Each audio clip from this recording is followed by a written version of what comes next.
All right, in this video I want to talk about something I thought was kind of interesting, and I'm not exactly sure what to make of it. And I was thinking about this when I came to the third seal here. The first four seals in Revelation chapter 6 are four horsemen.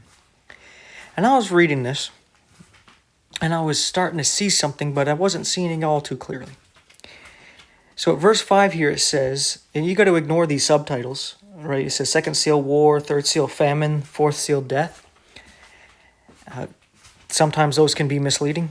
You have to read it for yourself and try not to let the subtitle dictate to you the meaning and interpretation of what you're actually getting into.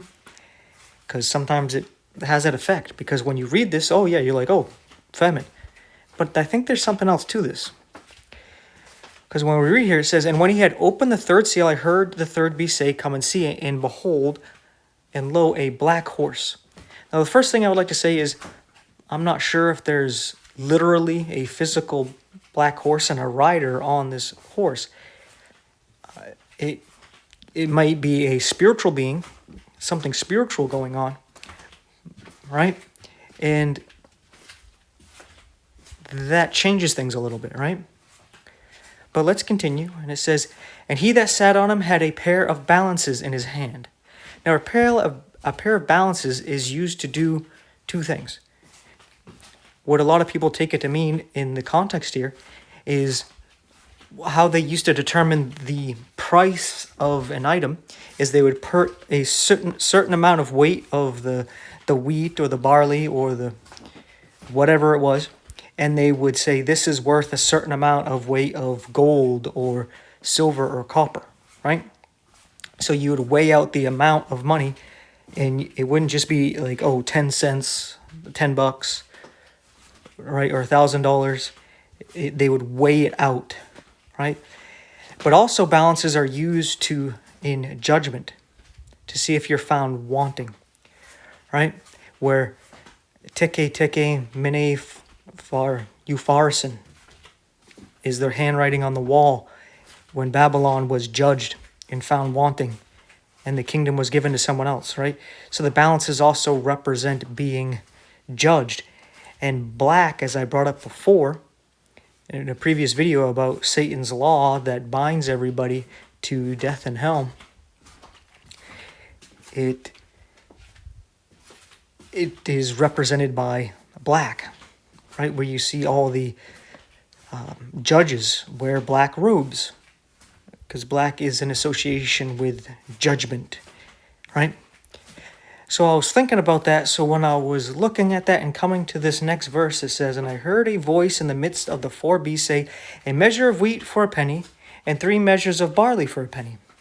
And I'm not sure if that's overpriced or not, to be honest, because I don't know how long a measure of wheat would last and how much that really is and how much 3 measures of barley is and how long that would last either.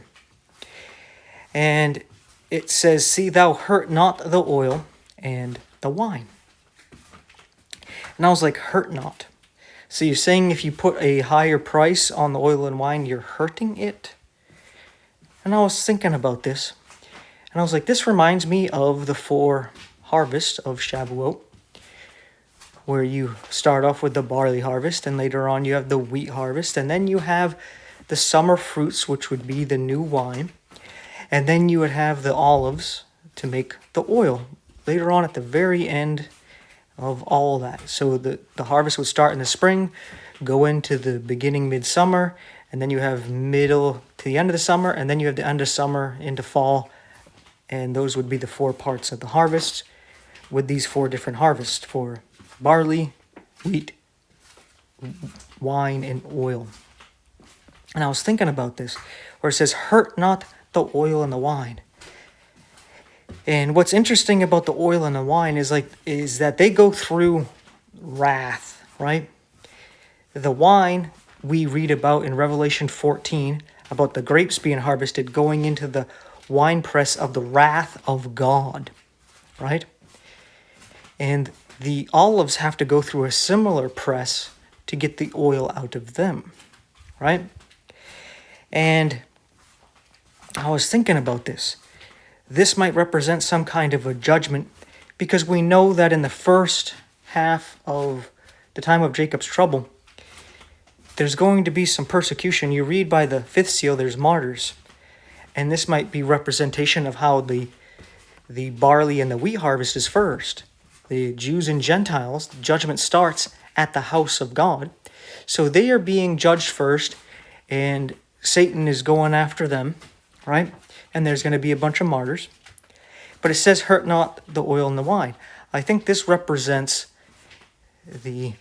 basically the damned, the people who end up taking the mark of the beast. I think the wine represents the physical forms of people who have sided with Satan for one reason or another. And the oil may represent the fallen angels themselves, where by the end both are judged. And I believe the winepress of the wrath of God is where God comes and he tramples down the physical forces that have aligned with Satan, and he tramples them. He tramples the blood out of them, where his vestures are now dipped in blood. And there's basically a valley of blood.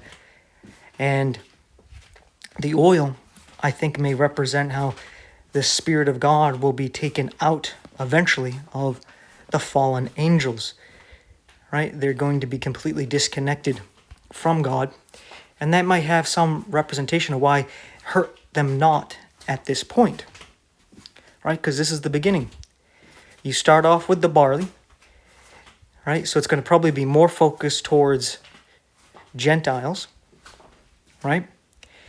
Then the wheat, Jews. Then you have the wine, Satan's comrades there in the flesh. And then eventually the fallen angels themselves. Right? And I was like, I think that's what's going on here. But I think I'm only seeing the picture blurry, right? I can't see it very clearly. And I was thinking that because we think of that third seal as famine, right? And I was like, I'm not sure if what's going on here is actually famine, right? Because the fourth seal says at verse 7, and when he had opened the fourth seal, I heard the voice of the fourth beast say, come and see. And I looked, and behold, a pale horse, and his name that sat on him was Death, and hell followed with him, and power was given unto them over the fourth part of the earth to kill with sword, and with hunger, and with death, and with the beasts of the earth. So you see how one of the ways of death here is with hunger, right? So it's like this fourth seal is where you really see the famine, right? And I was wondering if maybe the third seal eventually leads to that, but not quite, right? And that makes sense for a famine, because the fifth seal is where you read about the martyrs. And when you read the Old Testament, you go through the Psalms and some other stories about the Jews worried about the enemy eating up their flesh. It gets to the point where that's what people are going to do. They're going to resort to cannibalism. So I think these martyrs are a big part of the reason why they're martyred is out of the desire for food. They want to eat them because there isn't any food, and they don't really have any other choice, and they don't want to die. Right? And they may be saying, well, we also don't want to take the mark of the beast. They may be in some weird circumstance, or maybe it's a mixture of both. They took the mark and they want to just eat up God's people. Right? And I think that has a big part of that. And the reason why I was seeing it partially symbolically with the whole wheat, barley, wine, and oil is because when we go back here, the first seal, there's a white horse rider, and he has a bow and a crown given to him, right? Now, does he literally have a bow? Does he get a literal crown? Yeah, maybe, right? But is it something that symbolizes something? Is he really going to be on a white horse? Or is this more spiritual? Right? Because when you go to the second seal, it mentions this red horse. and he's able to take peace from the earth, right? That people should kill one another. And he's given a great sword. So do you think there's actually going to be a person with a great sword? Or is it more likely that this is something spiritual and physically the person actually has big boastful words that actually promote war, right? Where he actually agitates people to push them towards war.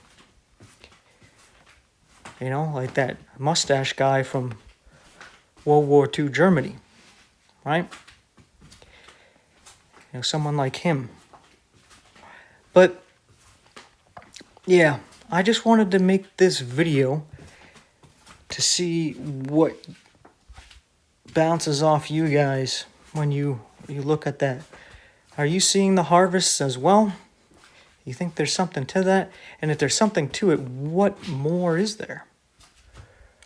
Because it kind of changes things a little bit, right? Not too much, though. Because I always saw these as also these 4 horsemen as something spiritual. Like we read in, was it Zechariah that mentions the weird colored horses? And I think these 4 horses are the 4 winds mentioned in the very next chapter, in Revelation chapter 7.